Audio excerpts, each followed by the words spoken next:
गोष्टीचं नाव आहे भ्रम. सतत 5-6 तासाचा प्रवास करून अखेर रावसाहेबांची गाडी त्यांच्या गावाकडे जाणाऱ्या फाट्याकडे वळली. त्यांनी घड्याळात पाहिलं. संध्याकाळचे 6:30 वाजत आले होते. आता थोड्याच वेळात आपण गावाकडे पोहोचूया. रस्ता खूप खराब दिसतोय. सुदामा म्हणत होता की मधल्या अवकाळी पावसामध्ये हा रस्ता खराब झालेला आहे. जवळजवळ 1 वर्षांनी आपण या गावाकडे येतोय. येणंच झालं नाही. हे कोर्टाचं काम, सतत दगदग. पण आता मात्र खूप कंटाळा आल्यासारखं झालं म्हणून आपण बाहेर पडलो. खरं तर काल रात्री विचार येऊन गेला होता मनात की आपले केअरटेकर सुदामा आणि सुनंदा यांना फोन करून आपण उद्या येत असल्याचं सांगावं. पण यावेळेस का कोणत्याने असं वाटलं की फोन करूच नाही. कधी कधी काय असतं, एखाद्या ठिकाणी आपण अचानकच जावं म्हणजे खरी परिस्थिती कळते. आज एवढा मोठा वाडा, आपला वडिलोपार्जित वाडा, आपण सांभाळण्यासाठी त्यांना गेली 3 वर्ष त्या वाड्याची देखभाल करण्यासाठी तिथं गावाकडे ठेवलेलं आहे. आपण जेव्हा जेव्हा गेलो तेव्हा तेव्हा वाडा आपल्याला व्यवस्थित दिसला. मुळात तो वाडा अतिशय भक्कम, सागवानी, चांगली कलाकुसर असलेला, अगदी गावात शोभिवंत असा एकच वाडा म्हणजे आपला वाडा. पण नेहमी आपण फोन करून जातो. कशावरनं असं होत नसेल की ते आपण येणार म्हणून वाडा नीट ठेवत असतील. आज अचानक जाऊन आपण वाड्याची खरी परिस्थिती काय ते बघूया, असा रावसाहेबांनी विचार केला होता. शिवाय रत्नाकरचाही फोन येऊन गेला होता. रत्नाकर त्याचा धाकटा भाऊ, तो गावातच राहतो. का कुलताने मागच्या 2 खेपेला तो सारखा म्हणत होता की दादा तू गावाकडे ये, असं का म्हणत होता. कधी त्याने एवढा आग्रह केल्याचं मला आठवत नाही. आणि यावेळेस मात्र तो सारा आग्रहाने बोलत होता. त्यामुळे विचार केला की चला, दोन्ही कामं होतील. आपण त्यासाठी आता गावाकडे चाललो. रावसाहेबांना खूप छान वाटत होतं. शांत वेळ, सगळीकडे शेत, हिरवीगार झाडी, त्यातून छोटीशी वाट, यातून त्यांची गाडी हळूहळू चालवत ते निघाले होते. त्यांना असं वाटलं, हीच वाट, याच वाटेवरनं आपलं बालपण गेलं. तोच वाडा, त्याच वाड्यात आपलं बालपण गेलं. त्या अंगणात आपण खेळलो, आपली भावंड, मी, रत्नाकर आणि धाकटी बहीण रत्ना. खरंच लहानपण किती वेगळं असतं. जे आपण लहान वयात एकमेकांच्या जवळ बसतो, उठतो, खेळतो, पुढं तेच आपलं आयुष्य किती परस्वाधीन होतं. अगदी वर्षानुवर्ष आपल्या भावंडांच्या गाठीही पडत नाहीत. त्यांना खूप वाईट वाटलं. खरं सांगायचं तर गावाकडे येणं हे आपल्याला वारंवार जमत नाही. त्याचप्रमाणे रत्नाकरलाही मुंबईला सारखं येणं जमत नाही. म्हणजेच काय, थोडक्यात ताटातूट. रत्नाच पण आता वय झाले. आपणच आता 50शीला आलो आहे. तिच्या पायाचा त्रास तिला आहे, त्यामुळे ती तर काही गावातून बाहेर पडत नाही. तिचं सासरे हिचं बऱ्यापैकी लांब आहे. बघू, कुणाच्या खेपेला आलं की खास तिच्याकडे जाऊ. पण आत्ता आपण आपल्या वाडीची परिस्थिती काय ते बघावी, यासाठी रावसाहेब उत्सुक झालेले होते. असा विचार करत करत त्यांची गाडी वाड्याच्या अंगणात उभी राहिली. समोरचं दृश्य बघून त्यांना आश्चर्य वाटलं. वाड्यात सगळीकडे दिवे लावलेले होते. अंगणातल्या तुळशी वृंदानापाशी दिवा लावला होता, उदबत्ती लावली होती. सगळीकडं छान फुलं झाडं अशी लावलेली होती. मागच्या वर्षी लावलेली झाडं बऱ्यापैकी मोठी व्हायला लागली होती. एकंदरीत वातावरण फ्रेश होतं. रावसाहेबांना खूप आनंद वाटला. गाडीचा आवाज ऐकून सुदाम अंगणात बांधलेल्या आउटहाऊसमधनं पळतच आला. म्हटला, बाबा तुम्ही? हो मी. रावसाहेब हसत हसत खाली उतरत म्हणले. त्याच्या पाठोपाठ सुनंदा पण आली. बाबा तुम्ही अचानक आहात? हो, तुम्हाला सरप्राईज द्यावं म्हणून आलो. कसं वाटलं? खूप छान वाटलं. सुनंदा हसत हसत म्हणली, बाबा तुम्ही कळवलं असतं तर काल ह्यांना पाठवलं असतं न्यायला. नाही गं, मी आलो जरा मजेत. काय हे कोर्ट, रोजचे काम, दगदग, फायली, केस, तारखा, कंटाळा आला. म्हणलं जरा गावाकडं थोडंसं श्रमपरिहारासाठी जावं. खूप चांगलं केलं बाबा, असं म्हणून सुनंदा त्यांच्या पाया पडली. सुदामाही पडला. त्यांच्या गाडीतील बॅग घेऊन सुदामा म्हणला, बाबा मी बॅग खोलीमध्ये ठेवतो, असं म्हणत तो गेला. सुदाम आणि सुनंदा आपल्याला जाऊन थोडे चपापलेत असं रावसाहेबांना उगाचच वाटलं. का आपला भ्रम आहे आणि थोडीशी त्यांचा चेहरा का असा उतरला, का आश्चर्य वाटलं म्हणून झालं, असा विचार करत ते 2 मिनटं तिथं उभा राहिले. त्यांनी तुळशीला नमस्कार केला. तेवढ्यात सुनंदा म्हणली, बाबा तुम्ही आलात बरं झालं. खूप दिवस तुमची वाट बघत होतो. आता आम्ही ठरवलं होतं की काही दिवस वाट बघायची नाही तर तुमच्याकडे यायचं. रावसाहेबांनी हळूच मान वर करत म्हणलं, का गं काय अडचण झाली का इथं? तेव्हा सुनंदा जरी बावरल्यासारखी झाली. ती म्हणली, नाही नाही अडचण अशी नाही, म्हणतं तुम्हाला एकदा भेटायला यावं असं आम्ही दोघांनी ठरवलं होतं. हो का, बरं बरं ठीक आहे, म्हणजे मी आलो ते बरं झालं, खूप चांगलं झालं. तुम्ही जाऊन फ्रेश व्हा बाबा, मी चहा घेऊन येते. असं सगळं बोलणं होत असताना सुदामा त्यांची बॅग ठेवून घरात अंगणात परत आलेला असतो. रावसाहेब हळूहळू पावलं टाकत वाड्याच्या दिशेने जायला निघतात. सुदामा म्हणतो की बाबा मी आलोच, ठीक आहे असं म्हणत रावसाहेब पुढं पुढं जात असतात. इकडे सुदामा आणि सुनंदा त्यांच्या खोलीत येतात. सुदामाचा चेहरा पांढरा फटक पडलेला असतो.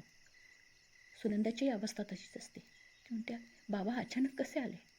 हो अचानक आले, मला पण आश्चर्य वाटतंय गं, आता कसं करायचं? थांब जरा थोडं धीर धर, ते आत्ताच आलेत, आपण बघू काय होतंय ते. अहो पण त्यांना बोललं पाहिजे ना. बोलू गं, विषय काढू आपण, पण ते आत्ता आल्या आल्या काय आपण? सुनंदा तू काळजी करू नको, मी सगळ्या गोष्टी व्यवस्थित हँडल करतो. फक्त त्यांना काही असं उगाच चेहऱ्यावर काही दाखवू नकोस. तुझा चेहरा फार पांढरा फटक पडला आहे, जरा स्वतःला सावर सुनंदा. सुदामाने तिला जवळजवळ बजावलं. ती हो म्हणली आणि चहाच्या तारेला लागली. इकडे रावसाहेब अंगणातून वाड्याच्या दिशेने हळूहळू चालत होते. ते पायरीपाशी येऊन उभे राहिले. त्यांनी संपूर्ण वाडा पाहिला. वाडा आतूनही खूप स्वच्छ होता. सगळ्या वस्तू जिथल्या तिथं होत्या. सगळं म्हणजे बोलायला काही म्हणजे जागाच नव्हती. अचानक येऊनसुद्धा त्यांना वाड्याचं दृश्य हे फार चांगलं बघायला मिळालं होतं. त्यांनी मनात विचार केला, खरंच आपलं नशीब चांगलं आहे म्हणून असे केअरटेकर आपल्याला मिळाले, नाहीतर आजकाल मालकाच्या पाठीमागं काही करायला हे नोकर लोक कमी करत नाही. खरंच आहे, एवढं मात्र खरं आहे. असा विचार करत ते पायरी चढून वर येतात. आता ते उंबऱ्यातून आत पाऊल टाकणार, ह्याच वेळेस त्यांना एक विचित्र अनुभूती आल्यासारखं वाटतं. एक गार लाट जणू की आपल्या अंगावरनं चालली आहे असं त्यांना वाटतं. इतका वेळ न वाटलेली थंडी आत्ता अचानक कुठून वाजायला लागली असं त्यांना वाटलं. क्षणात त्यांच्या पापण्या जड झाल्या आणि त्यांचे डोळे किंचित जडावल्यासारखे वाटले. एका क्षणाची ही अनुभूती त्यांना जाणवली. पुढच्या क्षणाला ते जरा सावरल्यासारखे झाले. त्यांनी विचार केला, आत्ता आपल्याला काय झालं? कदाचित आपल्याला प्रवासाची दगदग झालेली दिसते. सतत ड्रायव्हिंग केल्यामुळे आपल्याला ताण आला का काय? असं म्हणत ते उंबरा ओलांडून आतमध्ये गेले. त्या वाड्याला एकूण 6 खोल्या होत्या. 6ही खोल्या खूप मोठ्या होत्या. तो वाडा ॲक्च्युली त्यांच्या पणजोबांनी आणि आजोबांनी बांधलेला होता. वडीलही त्यामध्ये सहभागी होतेच. तो वाडा अतिशय प्रशस्त होता. पुढं मोठं अंगण, मागं मोठं परसदार, जुन्या घाटणीचा वाडा होता. ते आतमध्ये आले. त्यांनी सगळीकडे नजर फिरवली. सगळा उजेड त्यांना लखलखाट वाटत होता. ते आतमध्ये आले आणि त्यांनी प्रत्येक खोलीत जाऊन, वासंती, ए वासंती, कुठेस तू, अशा हाका मारायला सुरुवात केली. 6ही खोल्या बघितल्यानंतर वासंती काही त्यांना दिसली नाही. शेवटी ते परसदारात आले. परसदारामध्ये एक आड होता, खूप जुना आड. त्या आडाचं पाणी आजी आणि आईला नेहमी काढताना बघितलं आपण. तो आड आता एकटा निवांत पडल्यासारखा वाटत होता. गावात कितीही दुर्भिक्ष पाण्याचं झालं तरी त्या आडाचं पाणी मात्र कधी आटत नव्हतं. हे त्या आडाचं वैशिष्ट्य होतं. त्यांना आडाकडे बघून आजीची आणि आईची खूप आठवण झाली. पण ही वासंती गेली कुठं? त्यांनी घड्याळात पाहिलं. 7:20 झालेली होती. ही संध्याकाळची कुठे गेली? असं म्हणत त्यांचं लक्ष समोर गेलं तर समोर खूप झाडी वाढलेली होती आणि त्या झाडीमध्ये वासंती खाली मान घालून गवत काढायचं काम करत होती. तिला इतक्या रात्री हे असलं काम करताना बघून त्यांना जरा धक्का बसला. त्या परसातल्या पिवळ्या उजेडामध्ये ते दृश्य काहीसं विचित्र वाटत होतं. ते अगदी वासंतीच्या जवळ गेले. वासंती, ए वासंती, तुझं लक्ष कुठे? अगं मी आलोय. वासंतीने नेहमीप्रमाणे थंड चेहऱ्याने त्यांच्याकडे बघितलं. तिचे घारे डोळे, कुरळे केस, कोरा पांढरंग ते मिणमिणत्या पिवळ्या उजेडात सुद्धा खूप लख्ख दिसत होता. तिने खाली मान घालून परत म्हटलं, आला मला गाडीचा आवाज. बसा जाऊन, मी आलीच. तू एवढ्या रात्री इथं काय करतेस? दिसत नाही तुम्हाला मी गवत काढते? नाही नाही, गवत काढते हे दिसतंय ग, पण तू का काढतेस हे कळत नाही आहे. तुम्ही बसावं जाऊन, मी आलीच. असं म्हणत वासंतीने विषय आटोपता घेतला. रावसाहेबांना आश्चर्य वाटलं. ते दिवाणखान्यातून बसले. त्यांच्या पाठोपाठ 2-3 मिनिटांनी वासंती आली. काय म्हणताय? आज अचानक कशी काय गावाकडची आठवण झाली तुम्हाला? ते बाकीचं बोलू नकोस, आधी मला तू सांग, एवढ्या रात्री तिथं तू काय करत होतीस? आता मात्र वासंती जरा भडकल्यासारखी वाटली. ती म्हणजे, हे बघा, अशी आल्याबरोबर प्रश्नाची सरबत्ती माझ्यावरती चालू करू नका. मी गवत काढत होते. हां, तेच म्हणतो, का काढत होतीस? का काढत होतीस? अगं, हेच काम करण्यासाठी हे दोघांना ठेवलं आहे ना. असा सोन्यासारखा वाडा ठेवला बघ त्या दोघांनी. वासंती कुत्सितपणे त्यांच्याकडे बघून हसली. कसं आहे ना हो, ते केअरटेकर आहेत ना, पण माझ्यासाठी कोणी नाही आहेत. ते तुमच्यासाठी सगळं आहेत. ते माझी कामं काय ऐकत नाहीत. म्हणजे मी कुठलंही काम सांगितलं तर ते करत नाहीत. त्यामुळे मी त्यांना अलीकडं काम सांगायचं सोडून दिलं आहे. गवत बऱ्यापैकी वाढलं आहे म्हणून मी ते कापत होते. अगं, पण त्यांना पैसा काय आपण उगाच देतो का फुकटचा? हे बघा, ते दोघं माझं काम ऐकत नाहीत आणि त्यामुळे मी त्यांना काही काम सांगत नाही. मला जेवढं काम होतं तेवढं मी करते, बाकीचं मला काही माहीत नाही. रावसाहेबांना तिच्या बोलण्याचं जरा आश्चर्यच वाटत होतं. सुदामा आणि सुनंदा ह्याचं काम ऐकत नाहीत? केअरटेकर आहेत ते ह्या बंगल्याचे, संपूर्ण केअरटेकर वाढायचे आहेत ना ते.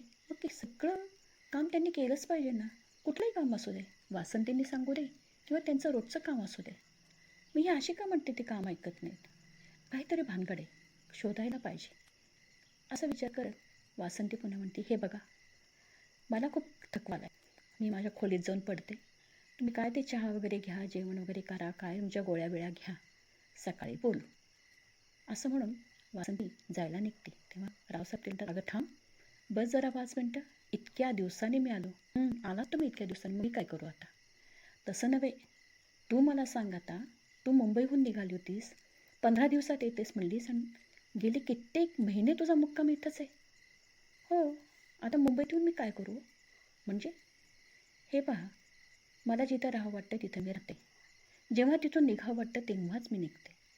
आणि तसंही आता तुमच्या मुंबईतून मी काय दिवा लावू?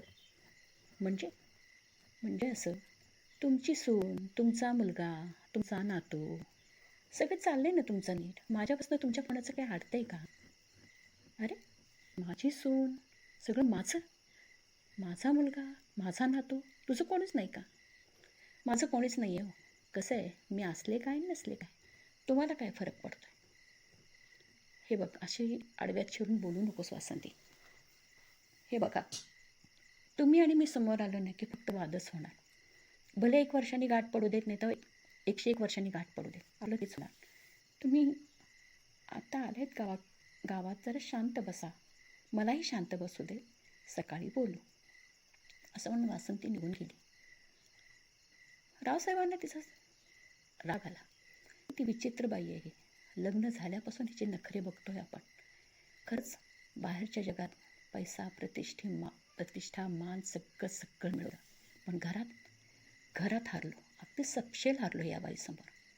कधी कुणाचं ऐकत नाही, कधी कुणाचं ऐकून घेत नाही, कधी पोटात चिरून वागणं नाही, सारखं तोरा, सारखा राग.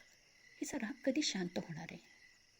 रावसाहेबांच्या डोक्याला विनाकारण त्रास झाल्यासारखं वाटलं. तेवढ्यात सुनंदा चहा घेऊन आली. बाबा चहा. विचारावं का सुनंदाला? नको, आत्ता आल्याबरोबर कोणाशीच विषय नको काढायला, बघू सकाळी वसंती काय म्हणते ते. असं ते विचारत असताना, बाबा कसला विचार करताय? चहा घे ना. सुनंदा पुन्हा म्हणली, हां घेतो बाळा. काय म्हणतेस, तू बरी आहेस का? हो मी बरी आहे. शिक्षण चालू आहे. शिक बरं का. तो सुद्धा एक शिकला नाही पण तू नको तसं करू. नाही बाबा, माझं शिक्षण चालू आहे आणि तुम्ही सांगितल्याप्रमाणे मी सगळं व्यवस्थित करते. राजसाहेबांना जरा बरं वाटलं. तेवढंच मला म्हटलं, बाबा काही हवं आहे का तुम्हाला? नाही मला आत्ता तर काही नको आहे. पण बरं का सुनंदा, आता काही जास्त स्वयंपाकाचा घाट घालत बसू नकोस. फक्त सांबार भात केलास तरी चालेल. जास्त भूक नाही आहे. सुदामा आणि सुनंदा हो म्हणले आणि पुन्हा ते गेले. रावसाहेब पुन्हा दिवाणखान्यात एकटेच बसलेले होते. काय उपयोग झाला या वासंतीसारख्या बाईशी आपण लग्न करून? पण म्हणतात ना, नशिबात असतं तेच होत असतं. पण आता रत्नाकर इथून फक्त 10 मिनिटाच्या अंतरावरती राहतो. जावं का त्याच्याकडं? त्यांनी घड्याळात बघितलं तर 8:30 वाजून गेले होते. एवढ्या रात्री नको चला, त्यापेक्षा सकाळीच जाऊया असा विचार करत रावसाहेब पुन्हा स्वस्थ बसले. त्यांच्या मनात विचार आला, रत्नाकर फार मानी आहे. खरं सांगायचं तर आपण येणार असं कळल्यानंतर तो आपल्या अंगणात सुद्धा वाट बघत बसला असता. पण त्यालाही कारणीभूत ही वासंतीच आहे. बाबांनी मृत्यूपत्रामध्ये हा वाडा मला दिला आणि सगळी शेती रत्नाकरच्या नावावर केली. कारण आपण शिकलो पण रत्नाकरनी काही शिक्षणाचा विषय सोडून दिल्यासारखं केलेलं होतं. तो शिकलाच नाही. तो सारखा शेतातच कामाला जायचा. कदाचित बाबांनी हा विचार केला असेल की उदरनिर्वाहाचं त्याचं काही साधन नाही आहे, म्हणून त्यांनी सगळी शेती रत्नाकरच्या नावावर केली आणि मला हा वाडा दिला. खरं सांगायचं तर जेव्हा आमच्या वाटण्या झाल्या तेव्हा वाटण्यांमध्ये फक्त आमच्या दोघांचंच नाव होतं. रत्नाचं नाव कुठंच नव्हतं. खरं विचार केला तर वडिलोपार्जित इस्टेटीमध्ये रत्नालाही भाग मिळायला पाहिजे होता. आम्हाला दोघांना फार वाईट वाटलं. आम्ही दोघांनी तिला काहीतरी घेण्याचा, काहीतरी मागण्याचा हट्ट केला. पण तिनं मोठ्या मनाने आम्हाला सगळं देऊन टाकलं. रत्नाची परिस्थिती काही फारशी चांगली नाही आहे, बेताचीच आहे. पण तिनं कसलाही मोह न दाखवता, दादा तुम्ही दोघं सुखी राहा, मला हेच पाहिजे असं म्हणत त्या वाट्यातून मोठेपणाने माघार घेतला. आपल्या बहिणीचं मोठेपण आपल्याला कळलं, रत्नाकरला कळलं. पण वासंती या वाटण्याने फारशी खुश नव्हती. ती म्हणाली, कसा अन्याय केला बघा तुमच्या वडिलांनी. त्यांना सगळी शेती दिली. ह्या 4 भिंतीला घेऊन काय चाटत बसायचं आहे का? असं तसं तिनं बरंच बडबड वगैरे केली. मग आमच्या भावाभावांपुढं आता काही आपली काही डाळ शिजत नाही किंवा आमच्यात काही मतभेद होत नाही हे बघून तिनं शेवटचा तिचा फंडा काढला. तो म्हणजे असा, तिने सर्वांसमोर रत्नाकरला सांगितलं, हे बघा भाऊजी, शेती तुम्हाला दिली आहे, वाडा आम्हाला दिला आहे. शेताच्या बांधावरती आम्ही उभा राहणार नाही, वाड्याच्या अंगणात तुम्ही उभा राहू नका. हे बघा, हे तुम्ही सगळं लक्षात ठेवा, विनाकारण मला अपमान करण्याची वेळ आणू नका. रत्नाकर खूप मानी. त्यांनी त्याच वेळेस सगळ्यांच्यासमोर त्यांनी वचन दिलं की मी यानंतर तुमच्या अंगणात कधीही येणार नाही. आजसुद्धा रत्नाकर आपली आठवण काढतच असेल. त्याला कुठं माहिती आपण थांबलो आहे. त्यांनी वहिनीचा शब्द पाळला, पण भावाची माया मी त्याला त्याच्यानंतर खूप वेळा विनवलं, तू वासंतीकडे लक्ष देऊ नको. पण तो मानी माणूस या वाड्यात काही परत पाऊल टाकला नाही. असा विचार करत असताना थोड्या वेळाने त्यांचं जेवण वगैरे होतं. खूप थकल्यामुळं त्यांना झोपही गाढ लागते. बरोबर 6 वाजता त्यांना जाग येते तर त्यांच्या उशाशी वासंती उभी असते. तिला असं उभं राहिलं बघून त्यांना जरा थोडंसं विचित्र वाटतं. ते पटकन उठून बसतात. म्हणतात, का गं काय झालं? वासंती म्हणते, काही नाही, तुमच्या सुटण्याची वाट बघत होते. हो आता उठतो. झाली का झोप? हो झाली. नाही म्हणलं, मुंबईमध्ये कर्कश आवाजात झोपायची तुम्हाला सवय लागलेली, इथल्या शांत गावाकडच्या वातावरणात म्हणलं झोप लागली का नाही विचारावं. ती वाद घालण्याच्या रंगाला आलेली बघून रावसाहेबांनी विषय आटोपता घेतला. ते म्हणजे हो लागली झोप. वासंती असंच इकडचं तिकडचं काहीतरी काम करत राहिली. रावसाहेबांनी सगळं त्यांचं आवरलं. तेवढ्यात वासंती पुन्हा त्यांच्यापाशी येऊन बसली. म्हणजे हे बघा, तुमचं काय म्हणणं आहे ते तुम्ही मला एकदा सांगा. रात्री फार खोदून विचारत होता. तेच मला म्हणायचं आहे की तू काय म्हणते, सुदामा आणि सुनंदा तुझं काम ऐकत नाही. हो नाही ऐकत. ते केअरटेकर फक्त माझ्यासाठी बुजगावण्यापेक्षा वेगळे नाही आहेत. बरं, पण हे असं कसं होईल? ठीक आहे, हो तुम्ही हाडाचे वकील आहात. तुम्हाला पुरावा दिल्याशिवाय तुम्ही काय गप्प बसणार आहात का? आता तुम्हाला पुरावा बघायचा आहे का? दाखवते ना. असं म्हणून वासंती शेजारच्या खुर्चीत जाऊन बसली. म्हणजे आता बघा, ती महाराणी चहा घेऊन येईल. तिला मी तिचं काम सांगते बरं का. तेव्हा ती माझं काम ऐकते का ते पहा. आणि 5-10 मिनिटांनी सुनंदा हसत ट्रे घेऊन चहाचा घेऊन आली आणि म्हणली, गुड मॉर्निंग बाबा, झोप लागली? हो लागली. इकडचं तिकडचं बोलत असताना वासंती सुनंदाला म्हणली, वासंती माझी बेडरूम आवरून घे जरा. पडदे बदल, पिलो कवर बदल, बेडशीट बदल, जरा पुसून घे, झाडून घे. खोली जरा घाण वाटते मला. सुनंदाने तिच्या तोंडाकडेही बघितलं नाही आणि ती म्हणली, बाबा नाश्त्यासाठी घेऊन येते, तोपर्यंत तुम्ही बसा, असं म्हणून ती निघून गेली. वासंतीने रावसाहेबांच्याकडे बघितलं. म्हणजे कळलं का? बघा कशी दुर्लक्ष करून गेली. खरंच की हा काय प्रकार आहे? आता ते जाऊ द्या, आता महाराजा येतोय बघा तिकडनं बादली घेऊन, त्याची गंमत बघा तुम्ही. त्याच वेळेस 2-3 मिनिटांनी सुदामा पाण्याची बादली बाहेर ठेवून खोलीत आला. म्हणता, बाबा गुड मॉर्निंग, झोप लागली? हो लागली. बाबा मी सगळं आवरलं की जरा गावात जाऊन येतो. का रे काय झालं? काही नाही, थोड्याफार वस्तू आणायच्या. बरं ठीक आहे, लवकर ये. हो हो चालेल. असं म्हणून तो वळणार एवढ्यात वासंती सुदामाला म्हणते, सुदामा, ए सुदामा, अरे ते आपलं आड आहे ना, त्या आडावरती खूप शेवाळं साठलं आहे. जाऊन त्या शेवाळं काढायचं, आडाचं काम कर, असं मी तुला मागंही 4-5 वेळा सांगितलं, तू ऐकला नाहीस. आता तुझे लाडके साहेब आले, त्यांच्या देखत ती काम कर बाबा. पण सुदामाने तिच्या तोंडाकडेही बघितलं नाही आणि तो सरळ निघून बाहेर गेला. आता मात्र रावसाहेबांच्या आश्चर्याला पारावार राहिला नाही. अगं खरंच की काही तुझं काम ऐकत नाही? मग मी काय तुम्हाला सांगते, तुम्हाला पुरावा मिळाला ना आता. बघा हे असंच आहे. रावसाहेबांना आश्चर्य वाटलं, हे दोघं अशी हिच्याशी का वागतात? भले कशी पण असू दे, फटकळ असू दे, भांडकुदळ असू दे, पण ती ह्या वाड्याची अखेर मालकीण आहे हे तर नाकारता येत नाही. रावसाहेबांना खूप आश्चर्य वाटलं. ते म्हणले, मी आत्ता त्यांना बोलून जा विचारतो. त्यावेळेस वासंती उसळून त्यांना म्हणली, हे बघा इतक्यात त्यांना काही विचारू नका, मला अजून काही तुम्हाला दाखवायचे सांगायचे. ते सगळं पूर्ण झालं ना की एकदाच काही जाब विचारा. असं म्हटल्यानंतर रावसाहेबांचा नाईलाज झाला. ते म्हणले ठीक आहे, असं म्हणून त्यांनी तो विषय तिथं संपवला आणि वासंती उठून निघून गेली. त्यांना आता ओढ लागली होती रत्नाकरच्या भेटीची. ते पटकन उठले आणि रत्नाकरला भेटायला निघाले. रत्नाकर अंगणातच उभा होता, जणू काही वाट पाहतोय अशी, कारण त्या रात्रीच आपण आल्याची बातमी कळली होती. अंगणात आपल्याला बघून रत्नाकर धावत आला. दादा दादा म्हणून त्यांनी घट्ट मिठी मारली. दादा किती वाट बघतोय तुझी, काय करत होतास इतका वेळ? अरे हे सकाळचं आवरून वगैरे आलो, पण तुला कसं कळलं मी आलो? मला समजलं, अरे गाव आहे हे, इथं गावाकडं सगळं लगेच गोष्टी समजत असतात. चल आतमध्ये, असं म्हणून रावसाहेबांना घेऊन तो आतमध्ये जाता. रत्नाकर म्हणतो, दादा तू कसा आहेस रे? खूप दिवस लावलेस इकडे यायला.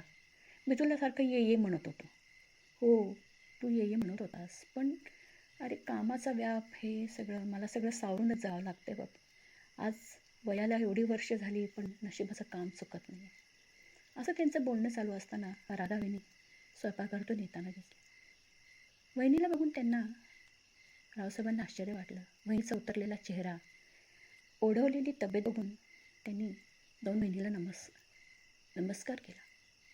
वहिनी काय झालं, तुझा चेहरा कसा झाला आहे आणि तुझी तब्येत ही असली काय दिसते? काही नाही भाऊजी, जरा थकवा आला आहे हो, अशक्तपणा वाटतोय. दवाखान्यात गेली होतीस का?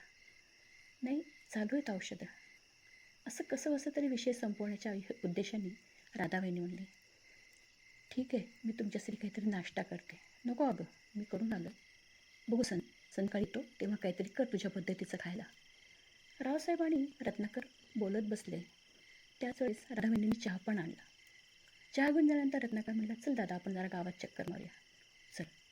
असं म्हणून दोघंजणं बाहेर पडले. बाहेर पडले तसं रत्नाकरनी आधी त्यांना शेतात नेलं. शेतात खूप ऊस लावलेला होता, ऊस चांगला आलेला होता. रत्नाकरला रावसाहेब म्हणाले, अरे वा, ऊस तर खूप जोमदार आला रे. हो, काढायला आलाय. अरे माणसं मिळत नाहीत. पुढच्या आठवड्यात ऊस काढायचं म्हणतो. काय होतं, सगळ्या गोष्टी करणं एकदम सोपं पडत नाही रे. अलीकडे जरा थकवा वाटतो. साहजिक आहे रे, तू एकटा शेती करतोस. का रे, तुला एक विचारायचं राहिलं. विजय काय करतो? विजय रत्नाकरचा थोरला मुलगा. विजय विजय काय करणार आहे? चल ते पुढच्या दगडावरती बसू, तुला सांगतो सगळं. असं म्हणून रत्नाकर आणि रावसाहेब एका दगडावर जाऊन बसतात. ते म्हणतात, तुला काय बोलायचं का रत्नाकर? सारखा घुटमळल्यासारखा का दिसतोस? ती सुनंदा पण तशी, सुदामा पण तसा, तुझाही चेहरा त्या टाईपचा दिसतो. काय झालंय काय? तर रत्नाकर खाली मान घालतो आणि म्हणतो की दादा, तुला एक अत्यंत वाईट गोष्ट सांगायची. ती गोष्ट म्हणजे अशी आहे की आपला विजय पूर्णपणे वाया गेला रे. म्हणजे काय जाणे कसं कठं आम्ही संस्काराला कमी पडलो, पण विजय पूर्ण व्यसनाधीन झाला आणि त्या व्यसनामध्ये त्याची आता तब्येत पूर्ण बिघडली. त्याला 3-4 वेळा ॲडमिट पण केलं, पण डॉक्टरांनी आता त्याला घरी घेऊन जायला सांगितलं. काय एवढ्या थराला गोष्टी आल्या रत्नाकर, तुम्हाला एका शब्दाने बोलला नाहीस? अरे महिन्याला आपले फोन होतात की, फोनवर या सांगण्यासारख्या गोष्टी नसतात रे काही. त्याला प्रत्यक्षातच गाठ पडावी लागते. मग आता आता काही नाही. घटका मोजतोय तो. रावसाहेबांना हा धक्का खूप तीव्र वाटला. ते म्हणजे तुम्हाला घरात का नाही सांगितलं? बाहेरून सांगण्यासारखीच ही गोष्ट आहे रे. खूप थकलो आहे बघा आता मी. या विजयच्या विचाराने मला खूप थकवा वाटतो. हो, साहजिक आहे रे. मग आता चल तू, आपण आत्ताच्या आत्ता विजयला मला बघायचं आहे. पुन्हा ते दोघंजणं घरी येतात. विजय ज्या खोलीत झोपलेला असतो त्या खोलीत रावसाहेब जातात. विजयची अवस्था बघून त्यांना धक्का बसतो. त्याचे बसलेली गालफडं, बाहेर आलेले डोळे, हातापायाच्या काड्या आणि चेहऱ्यावर भयानपणा बघून रावसाहेबांची पायाखालची जमीन सरकते. ते अत्यंत संतापतात आणि म्हणतात, विजय, अरे लाज वाटते का? लाज? काय अवस्था करून घेतली स्वतःची? अरे आपल्या खानदानामध्ये साधं सोपाऱ्याचं खांडीचं व्यसन कोणाला नाही आहे, आणि तू? छे रे छे. अरे तुम्हा तरुण पोरांना काय वाटतं? कसले धुंदीत जगता रे तुम्ही? लाज वाटते मला तुझी, लाज. असं म्हणत रावसाहेब बाहेर येतात आणि रत्नाकरकडे बघत म्हणतात, मी आत्ता निघतो इथून, मला इथं थांबवत नाही. रावसाहेब घरी येतात आणि वाड्यात जाऊन ते बसतात. त्यांचं मन खूप बेचैन होतं. ते ताबडतोब शरदला फोन होतात आणि विजयची सगळी परिस्थिती सांगतात. शरदलाही आश्चर्य वाटून, तर काकांनी एवढी मोठी गोष्ट आपल्यापासून का लपवली? रावसाहेबाच्याकडे ह्याचं उत्तर नव्हतं. ते म्हणजे बघू आता काय होतंय, असं म्हणून ते फोन ठेवून टाकतात. इकडे सुनंदा आणि सुदाम खूप विचारात पडलेले असतात. अहो, मी काय म्हणते, आत्ता बाबा निवांत आहेत, जाऊन बोलायचं का त्यांच्याशी? तू थांब ग जरा. तू सारखं बोलायचं माझ्या मग टुंटून लावू नको. सुनंदा, मी तुला सांगतो, सुदामा वैतागेल मला. थांब जरा, मी त्यांच्याशी माझ्या पद्धतीने बोलतो. तुला माहिती आहे का, आपण रत्नाकर काकांना हे सगळं सांगायला गेलो होतो तेव्हा काय परिस्थिती झाली होती? रत्नाकर काका काय म्हणले होते? त्यांनी आपल्यालाच नावं ठेवली ना, आपल्यालाच खोट्यात पाडलं ना. आताही हेच होण्याची शक्यता आहे. हे मालक लोक आहेत, आपण नोकर आहोत. आपण त्यांच्याशी कुठल्या विषयावर कधी आणि कसं बोलायचं हे खूप विचारपूर्वक ठरवून केलं पाहिजे. सुनंदा, तुला कळत नाही. अहो पण थांब, तू जरा गप्प बस. या विषयाच्या मध्ये तू पडू नको. मी माझ्या पद्धतीने जे काय करायचं ते करतो, असं म्हणून सुद्धा घराबाहेर पडला. असे 4-5 दिवस गेले. तेच वासंतीचं येणं, बसणं, मधनं टुणटुणं लावणं. हे लोक माझे काम ऐकत नाही. मधनं रावसाहेबांना त्यांच्या जीवनावरनं टोमणे मारणं, असले प्रकार त्याचे चालूच असतात. दोघांमध्ये प्रेमाचा संवाद असा होतच नसतो. त्यांना ह्याची आता सवय झालेली असते म्हणून ते फारसं या गोष्टीकडे लक्ष देत नसतात.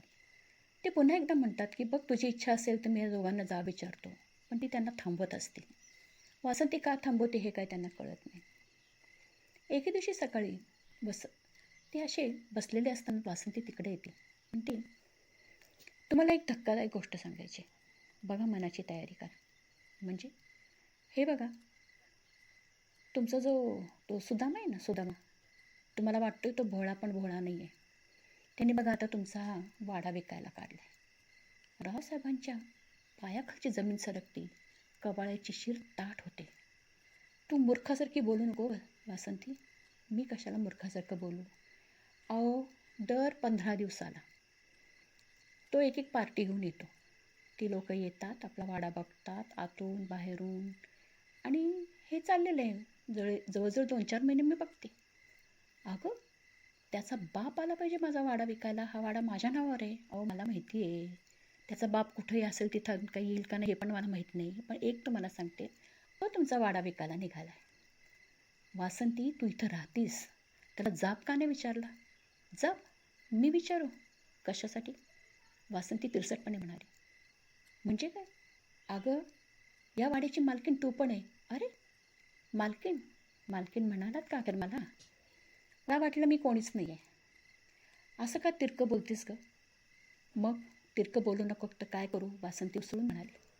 मी तुम्हाला सांगत होते की हा वाडा माझ्या नावावर करा. तुम्ही केला का माझ्या नावावर वाडा? काय करायचं ग तुला त्या वाड्याची? नावावर गावावर नवरा बायको होत ना आपण. वासंती विचित्र हसली आणि म्हणली, ना तुम्ही नवऱ्यासारखे वागता ना मी बायकोसारखी वागते.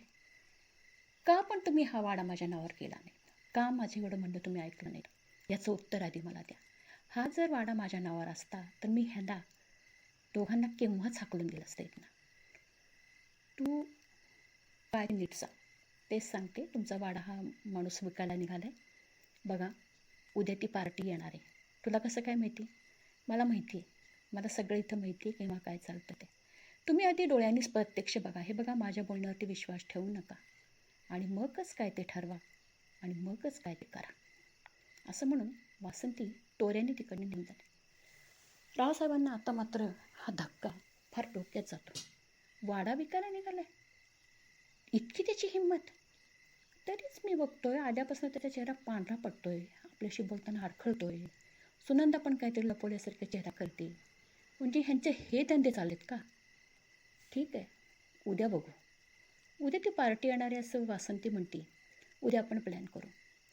दुसऱ्या दिवशी संध्याकाळी 6 वाजताच सुद्धा मला रावसाहेब म्हणतात की हे बघ, मी आज जरा आराम करतो, मला काही जेवण बिवण नको. काय फळबिळं आहेत ते मी खाईन आणि मी जरा लवकरच पडावं म्हणतो. सुद्धा मला आश्चर्य वाटतं. म्हणतो, बाबा तुमची तब्येत ठीक नाही का? नाही, सगळं ठीक आहे, मी जरा आराम करावा म्हणतो. तू सगळे लाईट वगैरे बंद कर आणि तू तुझ्या खोलीत गेलास तर चाल.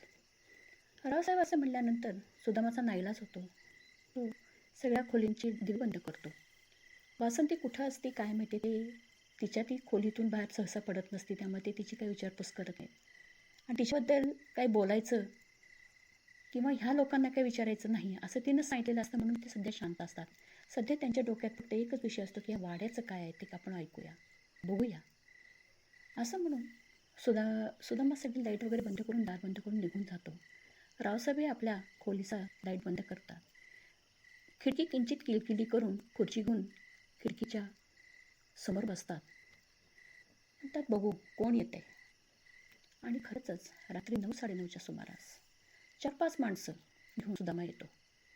ते लोक येतात, सगळे वाडा बाहेरून बघतात.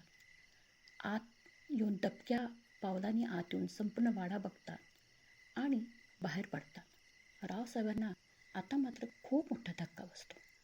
म्हणजे ही खरीच गोष्ट आहे की हा 4-5 माणसं घेऊन येऊन वाडा का दाखवतोय? ह्याला काय अधिकार आहे आपला वाडा दाखवण्याचा? वासंती म्हणते खरं आहे. त्याच वेळेस त्यांच्या कानावर एक शब्द पडतो, उद्या याच वेळेस. त्या बघायला आलेल्या माणसांपैकी एक माणूस सुदामाकडे बघून म्हणत असतो, उद्या याच वेळेस.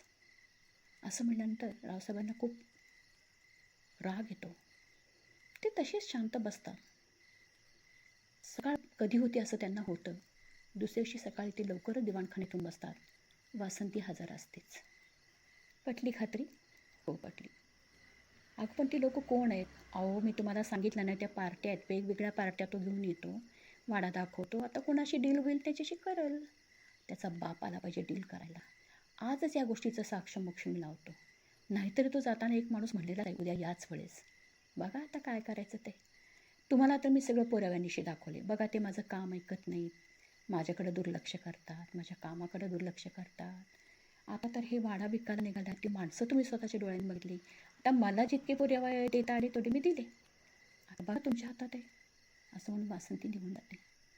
दुसऱ्या दिवशी संध्याकाळची वाट रावसाहेब बघत राहतात. संध्याकाळ होते. रावसाहेबांचा दिवसभर खूप संताप झालेला असतो. पण तो संताप लपत लपत ती कसंबसं तरी सुनंदा आणि सुदामाशी बोलत असतात. ते संध्याकाळचं जेवण लवकरच पाहिजे असं म्हणतात.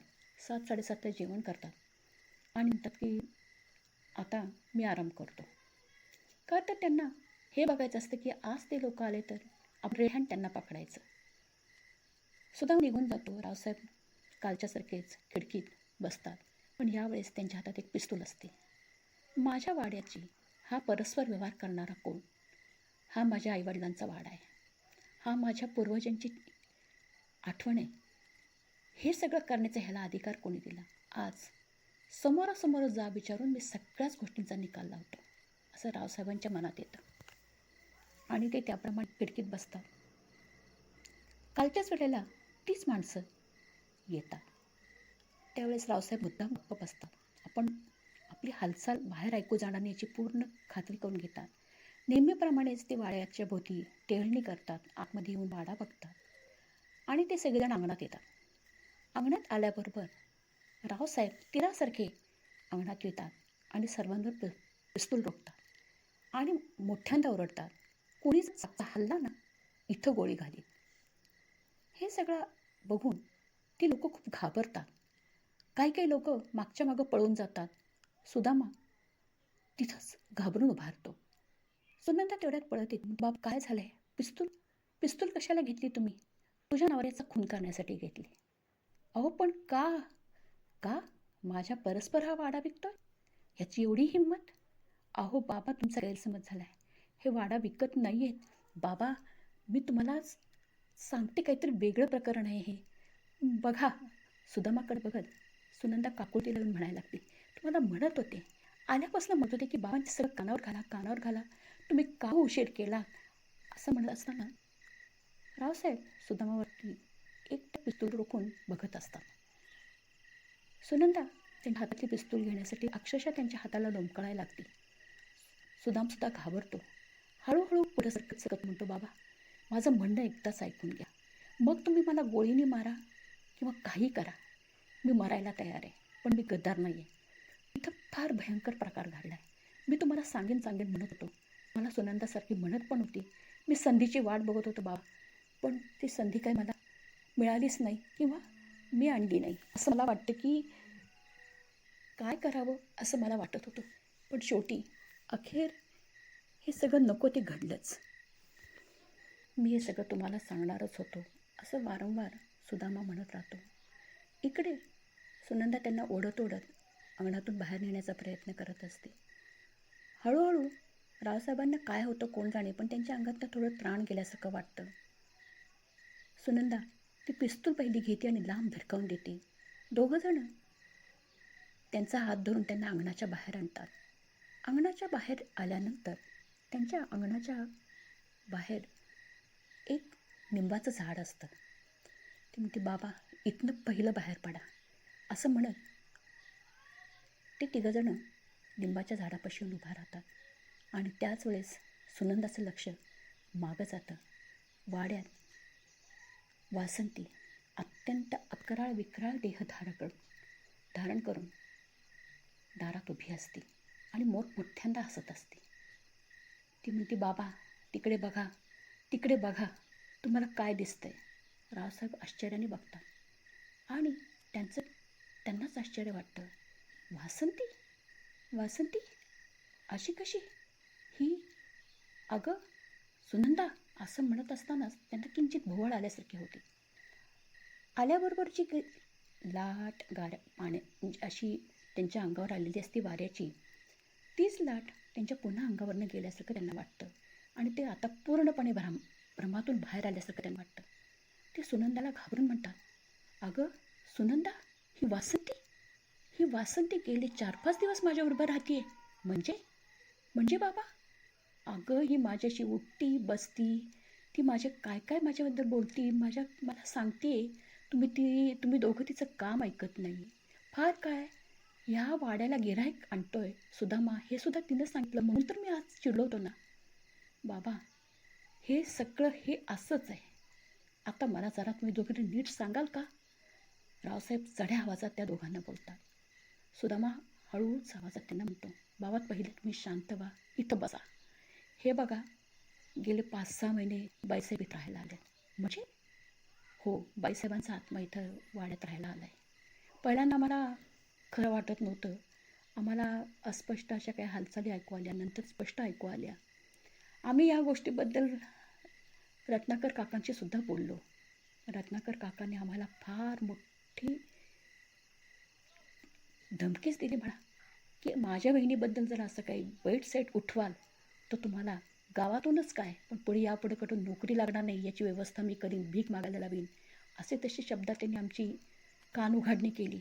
त्यामुळं त्यांना आम्ही काही सांगू शकलो नाही. अरे मग मला का नाही सांगितलं? बाबा, आता हे सगळ्या गोष्टी हाताबाहेर चाललेल्या आहेत. मी हा सगळं सांगण्यासाठी आम्ही दोघं पुढच्या आठवड्यात मुंबईला येणारच होतो, पण त्याच्या आतच तुम्ही इथं आला. आणि मग ती माणसं माणसं काही नाही, ती सगळी काळी जादू जाणणारी ह्या वाड्यातून बाईसाहेबांना बाहेर कसं काढायचं यासाठी उपाय सांगणारी माणसं आहेत. ती कोणी गिऱ्हाईकं नव्हती. बाईसाहेबांनी तुमचं मन भरवलं आहे. आता बघा, त्या तुमच्याशी बोलत होत्या, त्या तुम्हाला दिसत होत्या पण आम्हाला दिसत नव्हत्या. त्यामुळे त्यांनी सांगितलेली कामं आम्ही करत नाही हे त्या म्हणत होत्या. हे त्यांच्या पथ्यावरच पडत होतं ना बोलणं. रावसाहेबांच्या हळूहळू एक एक गोष्ट लक्षात आली. हो, बरोबर आहे, ही आपल्याला दिसत होती, ह्यांना दिसत नव्हती. त्यामुळं तिचा आवाज ह्यांना जात नव्हता, पण ती आपलं मन भरवत राहिली की हे माझं काम ऐकत नाही. का तर तिला कुठल्याही किमतीवर या दोघांना इथून बाहेर काढायचं आहे, मुक्त संचारासाठी. कसला सुडोगोती वासंती आपला, हेच कळत नाही. असं ते रावसाहेब म्हणतात. मग आता पुढं काही नाही बाबा.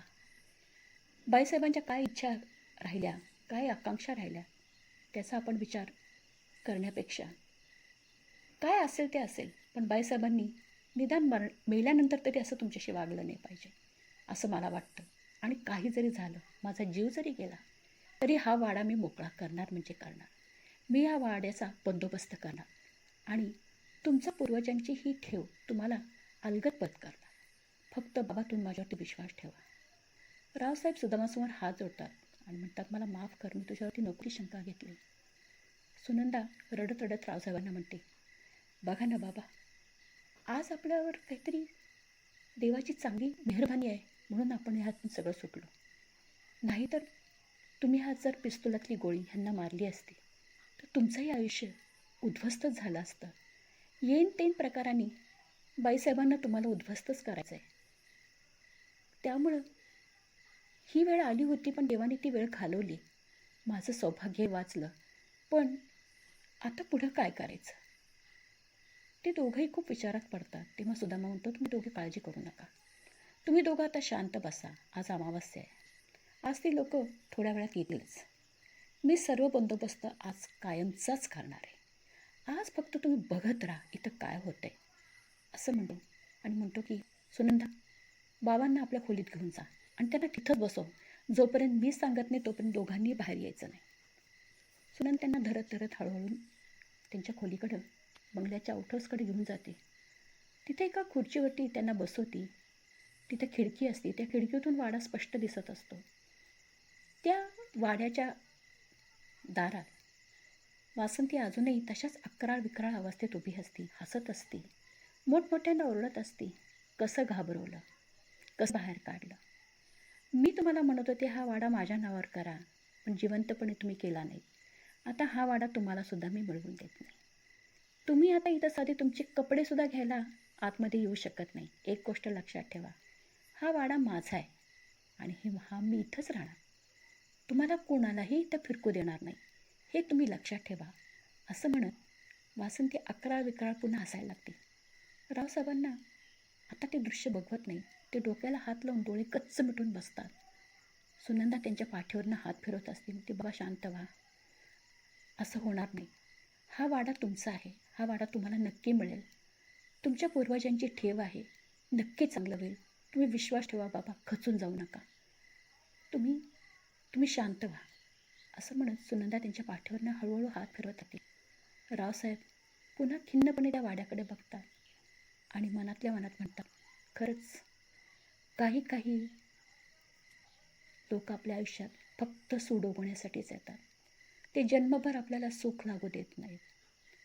काय आपण त्यांचं बिघडवलेलं असतं हे आपल्याला कळत नाही.